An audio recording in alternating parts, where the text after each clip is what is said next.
गिबियावनो आं बेखौबो जोंनि मिडियामखौ हामबाय होनदों।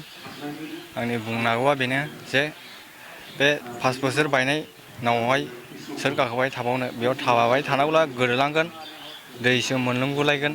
बेखौ साननानैहाय आङो दिनैहाय UPPL आव जगदान जाबाय। आङो BPFनि इउथ नांगोलबाङानि सेक्रेटारिमोन, प्राइमारिनि। औ, दा राइट टाइम राइट डिसिसनखौ लानानै आङो दिनैहाय UPPL आव जगदान जाबाय आरो जायफ्रा जानांगौ दंबावो, जायफ्रा बिसिबां दङ बिसोरखौबो आं UPPL आव फैनानै मदद होफैनो खावलायबाय।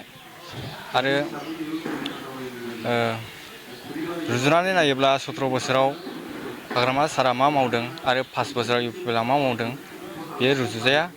आरो स्पेसियेलि इयुथ हिसाबै जायफ्रा BPF आव दङ बिसोरो UPPL आव थाबैनो जगदान जानांगौ।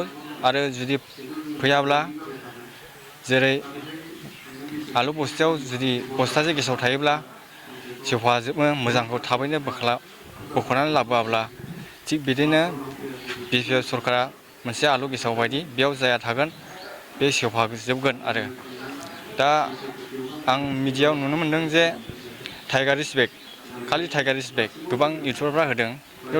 टाइगारनि फुल फर्मआ मा, मिनिंआ मा, बेयो थारमाने टाइगारनि खाथियाव रावबो थांनो हाया।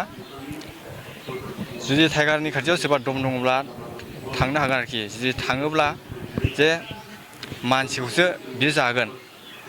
बिनिखायनो जुदि थारैनो जुदि टाइगारा BTC खौ जुदि सालायना फैयोब्ला, अब्ला बिनि मिनिंआ मा होनो, BTC खौ बुरख्ला बुरसि जानाय बिदिसो जागोन आरोखि। निसिमा हिसाबै लाइमोनफ्रा माबायदि दा? निसिमा हिसाबै BPF आवथ' जिर' जानो थांगासिनो दं, दा UPPL आव हाबगासिनो, बेनो आरोखि।